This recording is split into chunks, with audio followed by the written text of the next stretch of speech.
Good morning.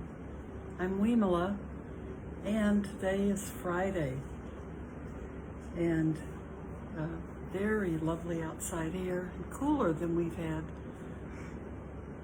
So, we're reading from Sharon Salzberg's book, Heart as Wide as the World, and I'm finding her essays are just excellent, and it's difficult to even choose. I'm not reading the entire book. I'm trying to skip through, at least in order. So the first section that we've been reading from has been the spirit of meditation. And today I'm going into the next section, which is the practice of transformation. And the third section is called Living with Wisdom and Compassion. So this the first one I want to read is at the beginning of the section on the practice of transformation, and then we'll have time to sit. I like the title, Seeing Pain, because the first sentence is kind of what my first experience of meditation was like.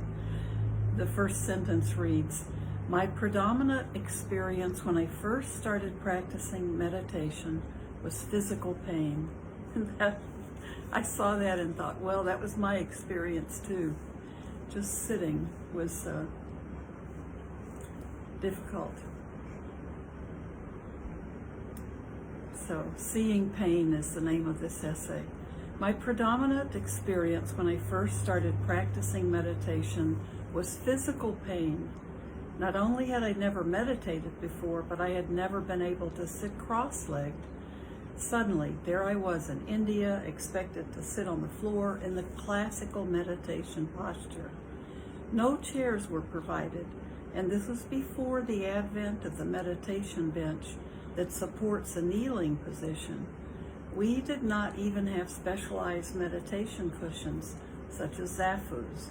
I just sat on my rolled-up sleeping bag or on a pile of extra clothing.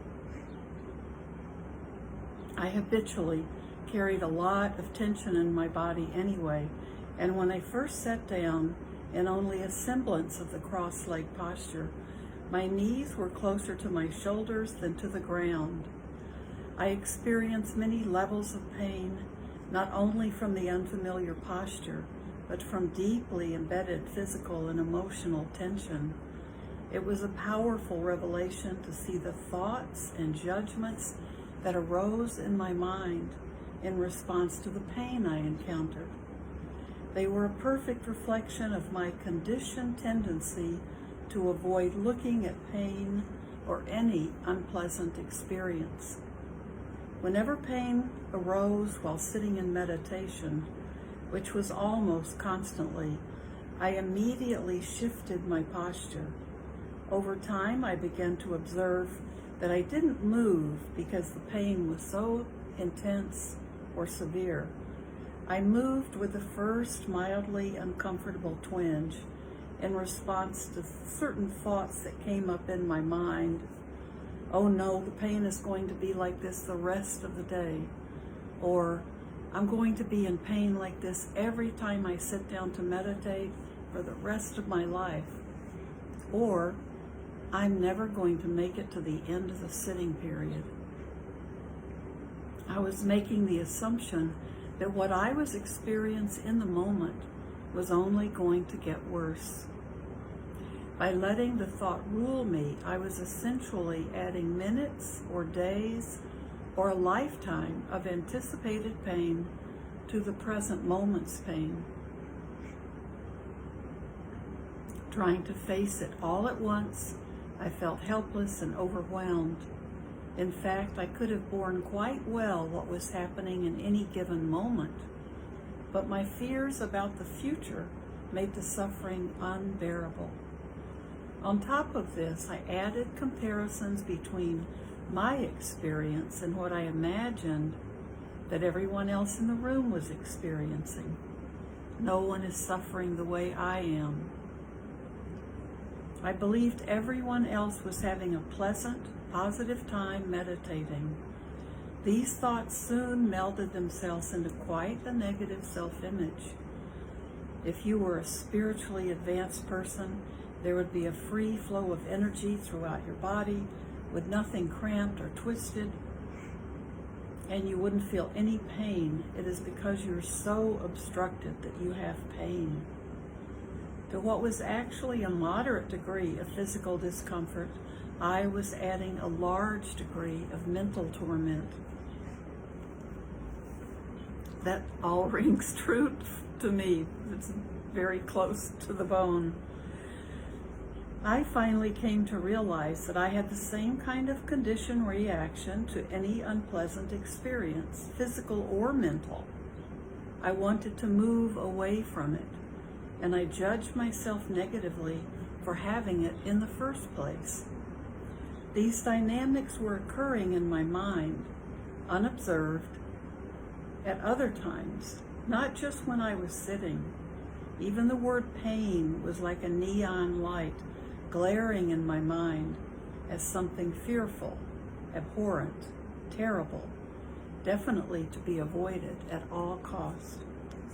All of our lives we are taught to run from physical or psychological pain, or to disguise it as if it were disgraceful. We often believe that we should be able to make pain go away. Rarely do we sit down and in an open, relaxed, non-judgmental way genuinely explore the pain in our lives. Meditation practice is a powerful tool for revealing our conditioned reactions to unpleasant experiences, allowing us to penetrate to their very depths. Opening to painful experience does not mean a passive acceptance of pain. Rather, we learn to go to the heart of each moment's experience, even if it is painful, because there, unclouded by conditioning, we discover our lives. The effort to push away what is unpleasant, the tendency to project pain into the future, and then feel overcome by it, the interpretations we add to it, all keep us from having a personal, direct, and intimate acquaintance with what we're actually experiencing. So when we observe something like pain directly, we come to see its actual nature. Like everything else, pain is a changing phenomenon with no inherent substance. Excuse me.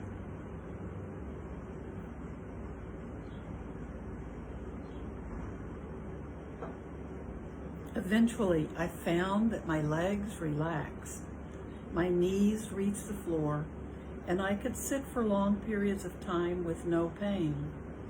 Yet I was, in fact, released from my terrible fear of the pain long before then, when I saw through the seeming solidity of the pain.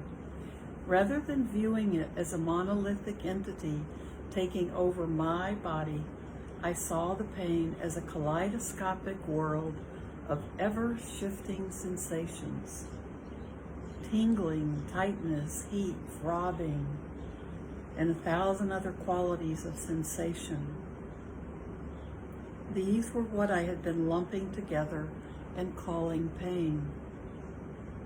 By seeing these component parts, all in essence coreless and ephemeral, I finally learned to explore the texture of pain rather than feeling crushed by it. Just as important, I could take this lesson into an exploration of emotional pain as well, such as dejection. Like pain, we think of dejection as one thing that is solid and overtakes the mind. But then we can see it as it truly is. Some moments of anger, some of mourning, some of sadness, and some of hopelessness. A composite of contingent reality, not solid and unchanging, but fluid and dynamic within itself. We do not need to feel so afraid of it. This is the essence of facing pain, by seeing it clearly, rather than running from it or judging ourselves for it. We become able to develop a radical new relationship to it. Then we can let go of our fear of pain and find ourselves. I like that one. I love that, breaking that pain down. Everything's moving constantly. Pain is like everything else. It's conditioned. It's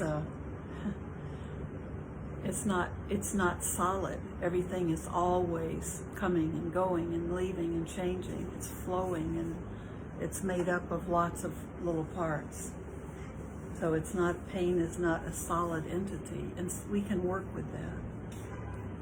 I want to read the next one. Let's see. Let me make sure it's not too long. I think it fits in with the one about recognizing pain. It's called judging.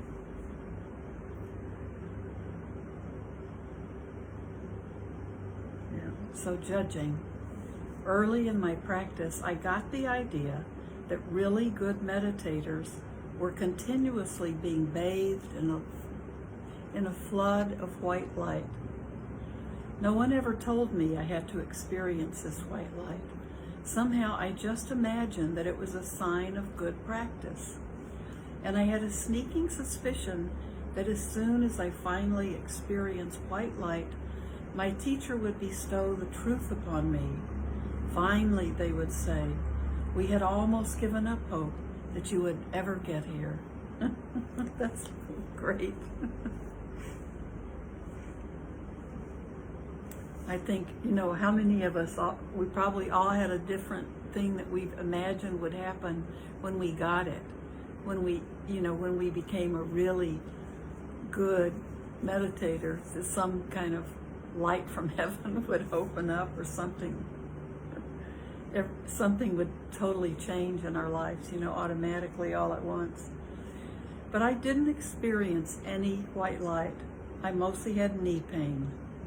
As time went on and my practice deepened, I had many different experiences, but none of them were white light, and I really wanted that white light. No matter what I experienced, it wasn't good enough for me. Where's the light? Why isn't it here? This was my inner incantation. I felt contemptuous of my practice and judged it constantly, comparing it with what I thought should be happening. The heartache was tremendous. In meditation practice, as in life, we might judge our difficult experiences, such as restlessness, negative mind states, physical pain, and so on, as not being right, as being somehow out of place or worthless. We often try to prolong pleasant experiences as though they are the only ones worth having. But with increased patience and insight, meditation practice can take us beyond these conditioned reactions. When we meditate, we view whatever arises with acceptance and a spirit of generosity, with a mind that is open and spacious. The purpose of this acceptance is not to develop passivity, but to get as close to our experience as we can. When we are free of our conditioned reactions, we are able to have an intimate, personal vision of what is true. The full range of what a human being can know and feel and want and fear is within each of us. The entire display of a human life. No matter what we are experiencing, being aware of it is the path to wisdom. Once when I was sitting with U Pandita, I began to notice a recurring pattern in our interviews. Whenever I told him about a meditation experience that I thought was wonderful and impressive, his response of, "Did you note it? Did you note it?" In his tradition of practice, Noting refers to placing a mental label on each experience so as to know it more directly. But I would sit there and think, what does he mean? Did you note it? It was glorious. How could I have just noted it like everything else? Other times I went to see him with doleful accounts of painful meditation experiences. He looked at me and said each time, did you note it? I would think, what does he mean, did you note it? It was awful. Can't he understand that? It took a while for me to appreciate the simplicity and importance of U Pandita's approach. He was asking me if I had been aware of each experience with spaciousness and clarity of mind. He was far less concerned with what was happening than with the quality of awareness I was bringing to it. What we want in practice is to understand the nature of our lives, and this does not demand a particular experience, but a quality of awareness that excludes nothing. Meditation is like going into an old attic room and turning on the light. It is not the fantastic white light that I had so much desired, but the common, average, liberating light of awareness. In that light we see everything. We see all of the beautiful treasures that engender awe and gratitude for our ability to discover them. We see all of the dusty, neglected corners that inspire us to say, I better clean that up.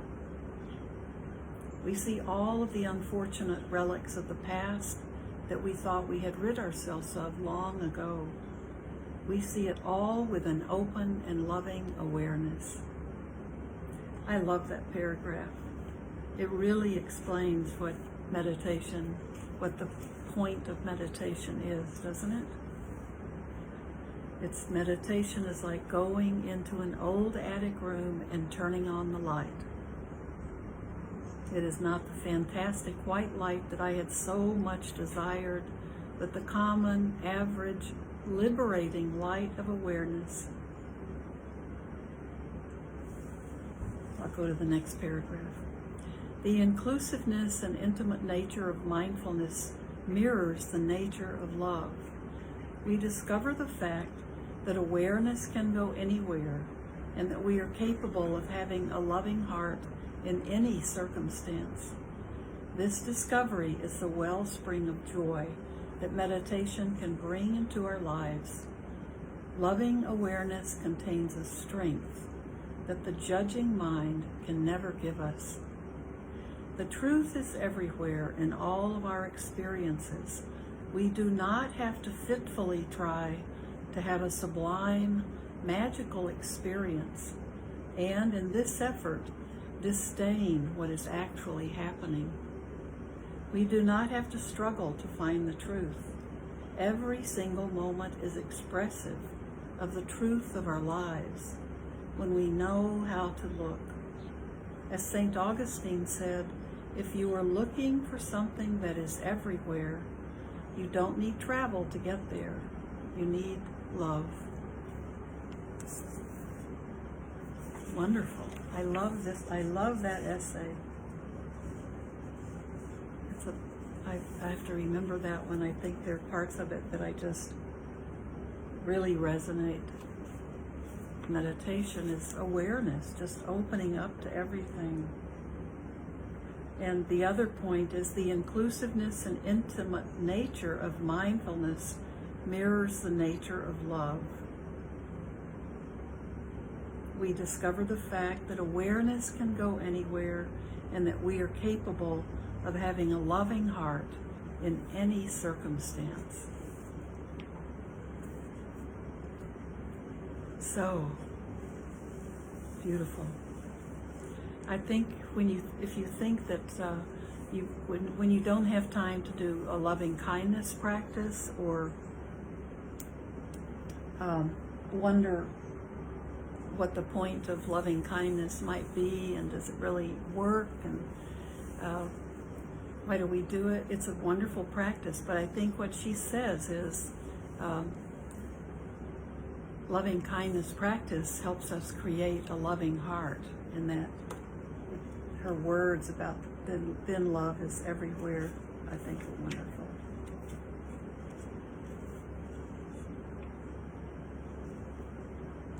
So the loving heart can go everywhere. So I think that's might be my favorite one so far. So why don't we sit?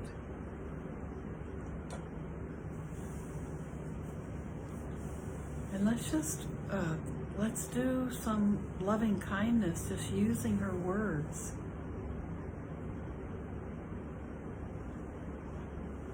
Just letting our awareness open up, moving into the posture where your back is straight, and you're lifted up. Don't have to be sitting on the floor, crossing your legs. Loving kindness is a good practice to do in walking meditation as well, but then keep your eyes open. Just be aware of the breath first, just to come to the present moment. And be aware of your own heart. We need first to tend to our hearts.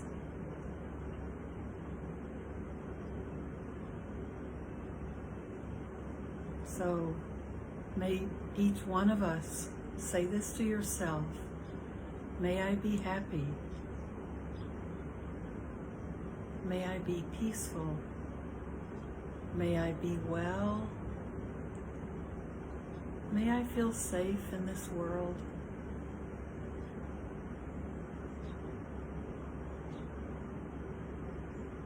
May I be free from fear, worry, and anxiety.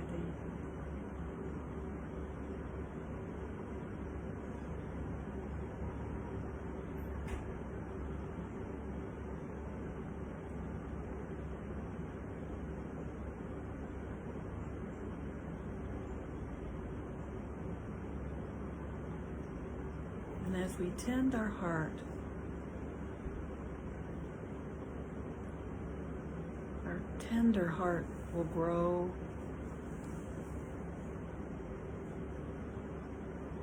And that allows our awareness to grow.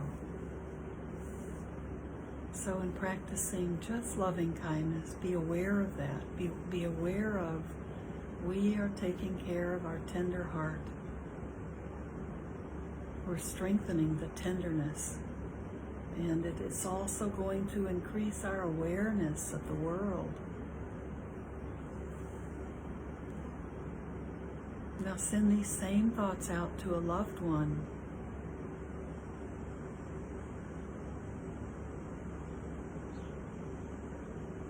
May my loved one be well, be happy, be at peace. May my loved one be free from fear and worry and anxiety. May my loved one feel safe in the world.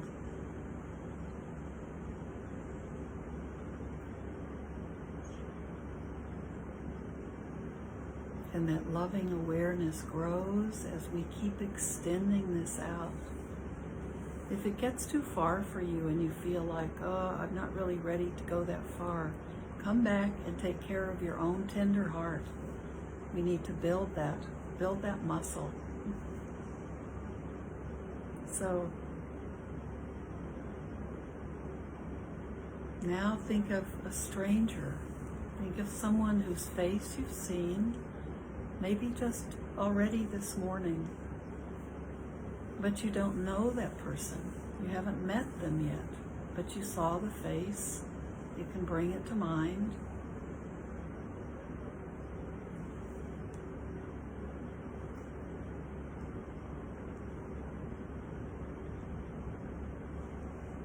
And may this stranger, someone I haven't met yet,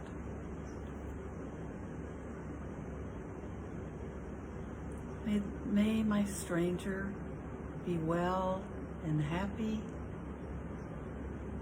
and feel safe in the world. May my stranger be free from fear and worry and anxiety.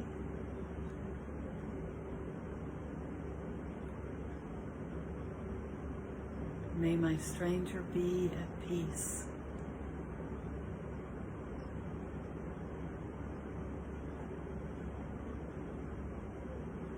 And then just think of a difficult person.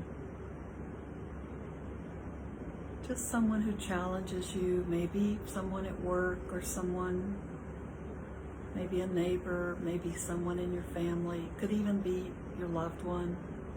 Sometimes it's ourselves.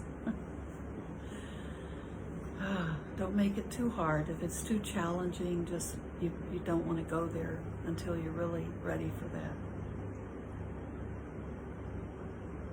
So we're just seeing our difficult person as a human being. This is not about forgiveness. It's just accepting this person as another human being, seeing them differently, seeing them beyond the challenge. They have the same tender heart that we do.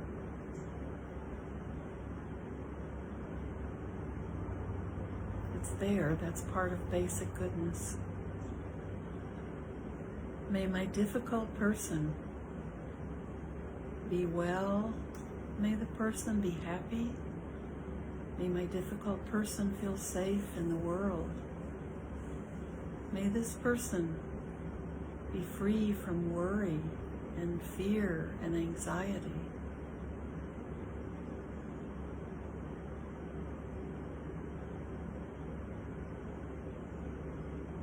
May my difficult person be at peace, and may they find peace. And may I accept that my difficult person is a human being just like me.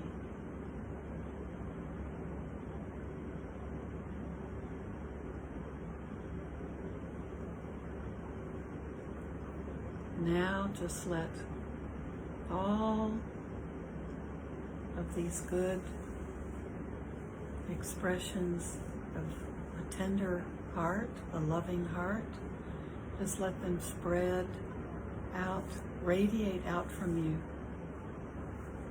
through all boundaries. There are no boundaries for a tender heart, a loving heart. May all beings everywhere, human beings and non-human beings, beings we can see and beings invisible to us, beings not only in other countries, but in other worlds, other places, in the space around us that we can't even see. May all these beings be free from suffering and the causes and conditions of suffering. May all beings be well and happy. May they all be free from suffering, from fear, worry, and anxiety.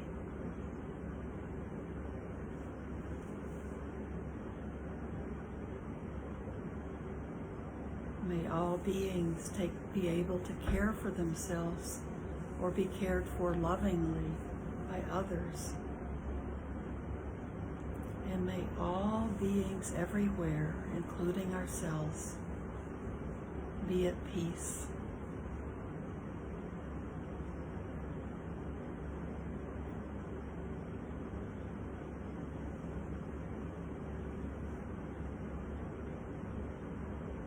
Thank you so much for being part of my practice, and may everything we do and say and think today not only be for our own benefit, but for the benefit of all sentient beings everywhere.